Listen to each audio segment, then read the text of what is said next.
قال رسول الله صلى الله عليه وسلم لا يؤمن أحدكم حتى أكون أحب إليه من والده وولده والناس أجمعين.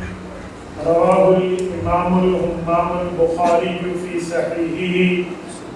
صدق الله العظيم وبلغنا رسوله النبي الأمي الكريم ونحن على ذلك لمن الشاهدين والشاكرين والحمد لله رب العالمين.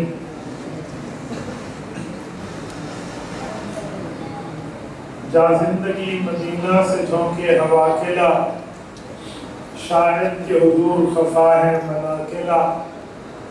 کچھ ہم بھی اپنا چہرہ باطن سنوار لیں، ابو بکر سے وہ آئین عشق و وفا کلا. دنیا مسلمہ پر بہت ہی تنگ ہو گئی، فاروق اعظم کے دور کے وہ نقش اٹھا کلا. جن سے گناہ نے ہمیں محروم کر دیا، عثمان کی ذات کے غزاوی شرم و حیا کلا. مغرب کی گلیوں میں مارا مارا نہ پھر اے گدائے علم، جا اور دروازہ علم سے خیرات جا کلا.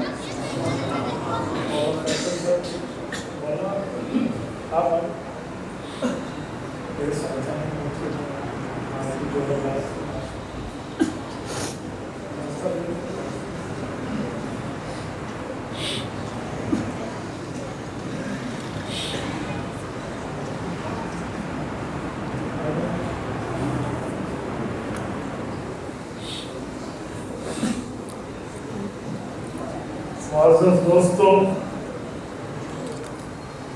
آج 15 اکتوبر 2020 بروز جمعرات ہے. آپ کے اس علاقہ جھاویاں تحصیل شاہپور ضلع سرگودا میں اس گاؤں میں زندگی میں پہلی بار گفتگو کا شرف حاصل ہو رہا ہے. مجھے ترتیب کے اعتبار سے آج یہاں حاضری دینی تھی، لیکن طبیعت کے اعتبار سے میرے 100% آج یہاں نہیں ہے. اللہ میں اپنی باتیں کرنے کا عادی نہیں ہوں، لیکن صرف تحدیث بن نعمت کے طور پر عرض کرتا ہوں. ہمارے میزبانوں میں کوئی مستجاب الدعوات ضرور ہے، جس کی دعائیں اللہ کے عرش پہ ڈائریکٹ پہنچتی.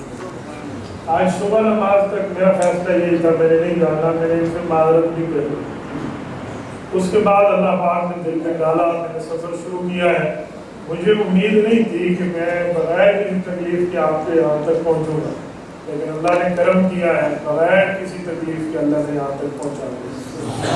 میں پچھلے 3 ہفتوں سے مسلسل بیڈ لائٹ ہوں اور چارپائی پر ہوں، لیکن اللہ کا کرم، فضل، شکر، احسان، امتنان ہے کہ اللہ پاک نے اتنی حکمت عطا فرمائی. بس میرے آنے کا 2 ہی مقصد ہے. نمبر 1، اللہ راضی ہو جائے اور ہماری یہ باتیں رسول اللہ صلی اللہ علیہ وسلم کے دربار میں قبول ہے.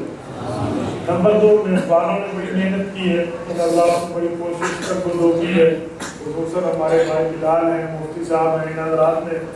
تو ان کے چہرے مجھے بتاتے ہیں آج آنے کے بعد کہ ان کو میرے نہ آنے میں کتنی کوشش ہوتی ہے. بس اللہ نے کرم کیا ہے، اللہ نے آپ تک پہنچا دیا. الحمدللہ اللہ. معزز دوستو، سیرت النبی صلی اللہ علیہ وسلم عنوان میرے ذمہ لگایا گیا ہے. سیرت کہتے ہیں حالات کو، سیرت کہتے ہیں کردار کو، سیرت کہتے ہیں کسی کے ذاتی معاملات کو. تو سیرت النبی، النبی الف لام ہے، معرفہ ہے، جسے کہتے ہیں پراپر نام. تو خاص نبی کی بات ہے. اس سے پتہ چلا وہ خاص نبی حضرت رسالت مآب صلی اللہ علیہ وآلہ وسلم ہے. تو ان کی سیرت کے بارے میں بات کریں. میں کیا بات کروں، ہم کیا بات کریں، اور ہمارا طبقہ کیا بات کرے. حضور پاک علیہ الصلوۃ والسلام کی ذات عالیہ تو وہ ہے جس کی باتیں اس وقت ہوئی ہیں جب کسی کی بات نہیں ہوئی تھی، اور اس کی بات اس وقت تک جاری رہے گی جب تک کسی کی بات نہیں ہو سکے گی. یہ میرے پاک پیغمبر صلی اللہ علیہ وآلہ وسلم کی شان ہے.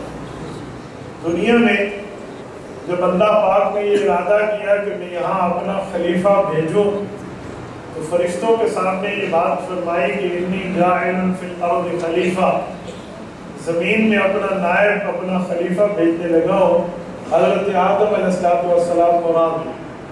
تو اللہ پاک کی اس بات کے بعد جو فرشتوں نے سوال کیا تاکہ مسئلہ وضاحت کے سامنے آ جائے، اتجعل فیہا من یفسد فیہا ویسفک الدماء، اے میرے مولا آپ ایسے کو پیدا کرنا چاہتے ہیں جو دنیا میں جائے اور اس کے جانے پر فساد ہو اور خون بہنا شروع ہو جائے؟ کیوں؟ جنوں کو کیا پتا تھا، فرشتوں کو کیا پتا تھا انسان کے جسم میں خون ہوگا، لڑائی میں بہے گا؟ یہ انہوں نے کس بنیاد پہ کہا؟ علماء مفسرین نے اشارہ کیا ہے انسانیت کی پیدائش سے پہلے جنات کی پیدائش ہو چکی تھی، اور جنات کے جسم میں بھی خون دوڑتا تھا، وہ ایک دوسرے کے ساتھ لڑتے تھے تو خون بہتا تھا۔ فرشتوں نے اسے دیکھ کر قیاس کرتے ہوئے اللہ کی خدمت میں عرض کیا کہ اب دوسری مخلوق پیدا ہوگی تو میں یفسد فیہا، یہ بھی فساد کریں گے، ویسفک الدماء، خون بہانے لگیں گے۔ تو ہمارے اللہ آپ ایسا پیدا کرنا چاہتے ہیں؟ رب نے فرمایا انی اعلم ما لا تعلمون، میں ان چیزوں کو بھی جانتا ہوں جنہیں تم جانتے ہو، اور ان کو بھی جانتا ہوں جن تک تمہاری رسائی نہیں ہے۔ اللہ رب العزت نے حضرت آدم علیہ السلام کو دنیا میں بھیجنے کے لیے پیدا فرمایا۔ حضرت آدم علیہ السلام پیدا ہوئے ہیں تو حضرت آدم علیہ السلام کے جسم مبارک میں رب نے روح ڈالی۔ حضرت عمر بن الخطاب امیر المؤمنین وقت رضی اللہ عنہ کی حدیث پاک مستدرک علی الصحیحین للحاکم جلد نمبر 3 میں موجود ہے۔ رسول اللہ صلی اللہ علیہ وسلم نے فرمایا جب آپ کے اور ہمارے والد حضرت آدم کے جسم اقدس میں روح آئی، انہوں نے سر اٹھا کر الحمدللہ کہا، تو انہوں نے جو سب سے پہلے جس چیز پر نظر ڈالی وہ اللہ کا عرش تھا۔ اللہ کے عرش پر ایک عبارت لکھی ہوئی تھی، حضرت آدم علیہ السلام نے پڑھی تو لا الہ الا اللہ محمد رسول اللہ نظر آیا۔ حضرت آدم علیہ السلام کے دل میں سب سے پہلی سوچ، سب سے پہلا تجسس یہ پیدا ہوا کہ میرے خالق تو میرے اللہ ہے جس نے مجھے پیدا کیا، پہلے لفظ تو اللہ کا ہے لا الہ الا اللہ۔ یہ دوسری شخصیت محمد رسول اللہ کون ہے؟ جن کا نام میرے خالق کے نام کے ساتھ ہے، جن کا نام میرے مالک کے نام کے ساتھ لکھا ہوا ہے۔ یہ کون ہے؟ یہ آدم علیہ السلام کے ذہن اقدس میں، حضرت آدم علیہ السلام کے دل مبارک میں سب سے پہلا خیال، سب سے پہلی سوچ، سب سے پہلا تصور، سب سے پہلا سوال یہی آیا، اور فوراً اللہ کو عرض کیا میرے مولا آپ نے مجھے پیدا کیا، میں نے آپ کے عرش پہ دیکھا، فرائیت علی قوائم العرش مکتوبہ، آپ کے عرش پہ لکھا ہوا ہے لا الہ الا اللہ محمد رسول اللہ۔ یہ بات میں نے اپنے دل میں رکھ لی، آپ نے مجھے زمین پہ بھیجا ہماری بھول کی وجہ سے، کہ بھول کے ہم نے اس درخت کا پھل کھا لیا جس سے آپ نے منع کیا۔ میرے مولا اب میں زمین پر آ چکا، میں اپنے بھول کی معافی چاہتا ہوں، اور دعا میں وسیلہ اسی عبارت میں لکھے ہوئے اس لفظ محمد الرسول اللہ صلی اللہ علیہ وسلم کی شخصیت کو دیتا ہوں، آپ میری بھول کو معاف فرما دیں۔ اللہ پاک باوجود ہے کہ علم کامل علم اتم رکھتے ہیں، حضرت آدم سے پوچھا کیف عرفت محمد ولم اخلقہ، حضرت آدم آپ حضرت محمد صلی اللہ علیہ وسلم کو کیسے جانتے ہیں؟ ابھی تو وہ دنیا میں تشریف نہیں لائے۔ حضرت آدم عرض کرنے لگے لما خلقتنی بیدک، جب آپ نے مجھے پیدا فرمایا، فنفخت فی بروحی، روح میرے اندر داخل فرمائی، فرائیت علی قوائم العرش مکتوبہ، میں نے اس شخصیت کا نام آپ کے عرش پہ لکھا ہوا دیکھا، فظننت انہ احب الخلق الی، میں یہ بات درجہ یقین پہ سمجھ گیا کہ وہ آپ کی محبوب مخلوق ہے، لأجل ذلک سألتک بحقہ، اس وجہ سے